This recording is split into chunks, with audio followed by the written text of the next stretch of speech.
eu torcia para aqueles que estavam na minha frente serem desclassificados, para que eu pudesse ter uma chance de ser aprovado na EPICAR. Fala, meus lobos, para quem não me conhece, meu nome é William, sejam muito bem-vindos ao Cateia do Ensino. Pessoal, no vídeo de hoje eu vou falar da vez que eu me atrasei, ou quase isso, para o teste de aptidão de condicionamento físico da EPICAR, também chamado de TAF ou TACF. Pessoal, essa aqui é uma história de ex-aluno, mais precisamente uma história de ex-candidato, porque era na época que eu ainda era candidato. E eu quase me atrasei para o teste físico. Se você gosta dessas histórias de ex-aluno, tem uma playlist completa com todas as histórias que eu já contei aqui no canal e o link está no e-card. Bom, pessoal, vamos lá, deixa eu contar essa história direito. O que aconteceu? Bom, para quem não sabe, a gente faz o exame intelectual, por assim dizer, da EPICAR, que é aquela prova constituída de português, matemática, inglês e redação. Aqueles que foram aprovados no exame intelectual, eles são designados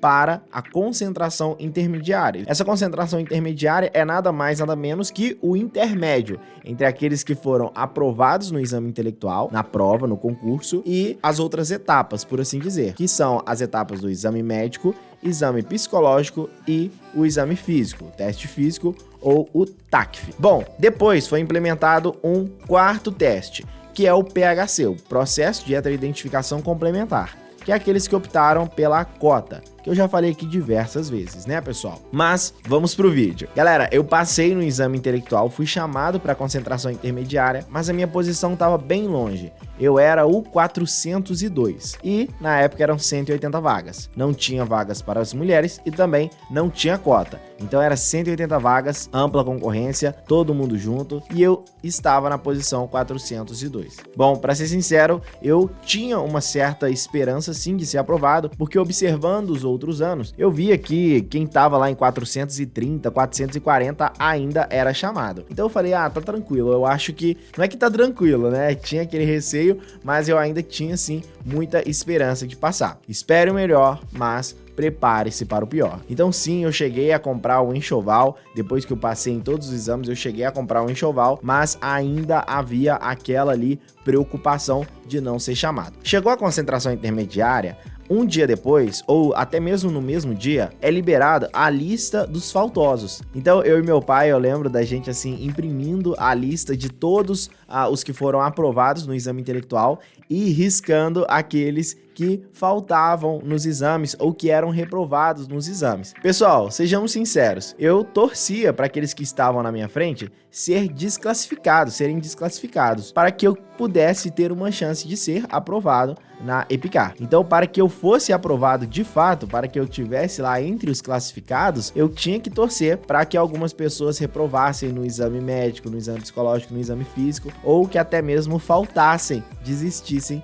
do concurso. Então eu ia acompanhando, poxa, tantas pessoas faltaram na concentração intermediária, então eu ia riscando aqueles que faltaram. Como eu disse, a pessoa pode faltar porque ela desistiu do processo, mas ela também pode faltar porque ela não conseguiu chegar a tempo. Porque também há fechamento dos portões nessas outras etapas. Você não pode fazer a Deus dará, você não pode fazer quando você bem entender. Na época do concurso, eu morava em Belo Horizonte, Minas Gerais. Então eu fui designado para fazer essas etapas lá no Rio de Janeiro. O meu padrinho Albert, um grande abraço para ele, para toda a família. Ele me acolheu toda a minha família lá, né? E eu sei que ele acompanha os vídeos, então um grande abraço pro senhor, meu padrinho. E ele morava na Ilha do Governador. Bom, as etapas dos exames eram um pouco distantes, então a gente acordava mais cedo, tomava um café ali. Eu não costumo tomar um café muito reforçado, então eu comia uma banana, uma maçã e já ia pro local designado do exame. Então, deu tudo certo no exame médico, no exame psicológico, por mais que não pareça, sim, deu certo o exame psicológico, mas na hora que chegou no exame físico, o exame médico e o exame psicológico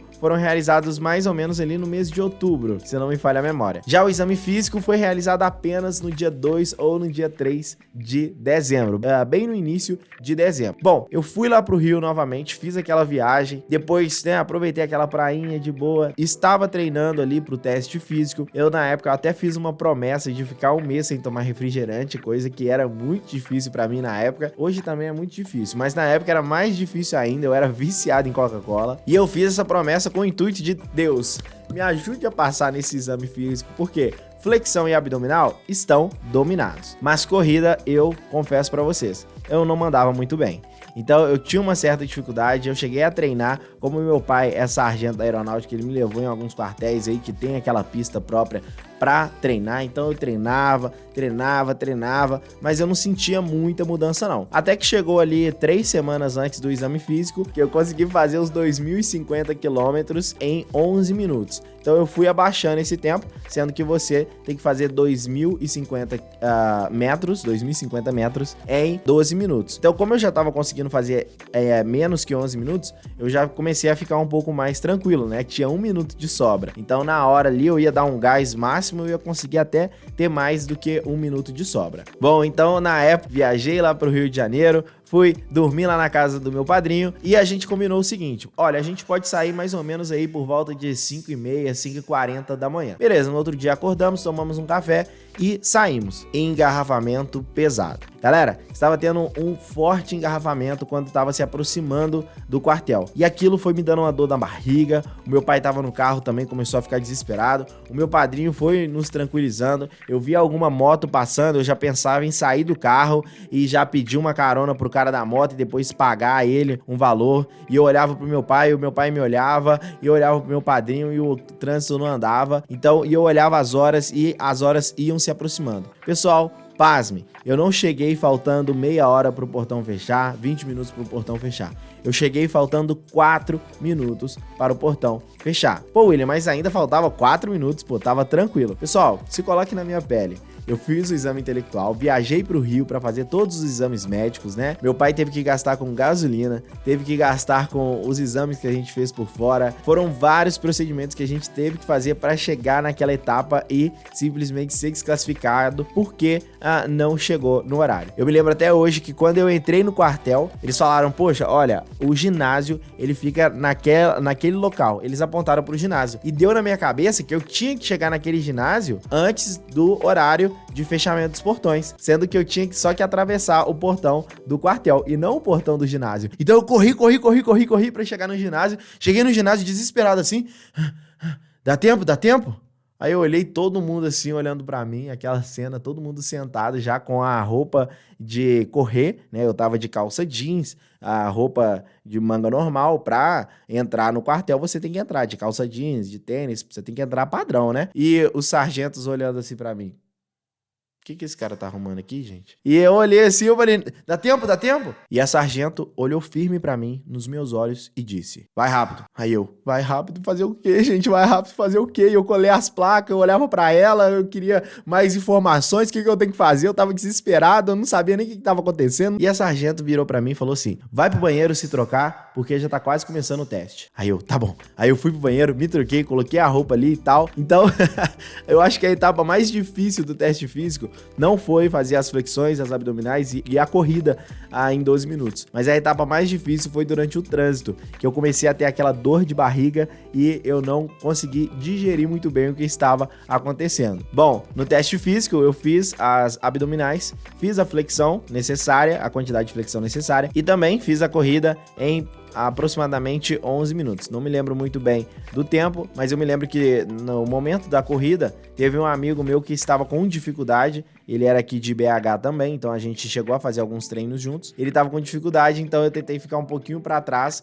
para tentar ajudá-lo, motivá-lo ali pra gente terminar a corrida junto. Pô, William, então você fez igual o Relâmpago McQueen, né? Você ficou um pouquinho para trás para ajudá-lo. Pô, galera, não vou mentir para vocês, né? Eu queria ajudá-lo, mas eu tava de olho no relógio, porque se apertasse o tempo, filhão, eu ia deixar ele para trás e ó, eu ia correr e garantir o meu. Mas eu vi que o tempo tava tranquilo ali e queria ajudá-lo. Então acabou que um tava motivando o outro e a gente terminou aí os últimos 2 minutos de prova. A gente terminou junto e tal. No final das contas, comprei uma lata de Coca-Cola. Eu nem tava com muita vontade de beber assim não, né? Mas tinha dado ali um mês e realizei uma conquista muito bacana, que foi a do teste físico. Bom, nem tudo estava garantido, porque eu não estava ainda dentro das vagas. No final de todos os exames eu fiquei na posição 192, ou seja, eu era o 12º excedente, então ainda tinha que haver 12 desistências, seja na concentração final ou durante a adaptação, tinha que haver 12 desistências. E acabou tendo, graças a Deus,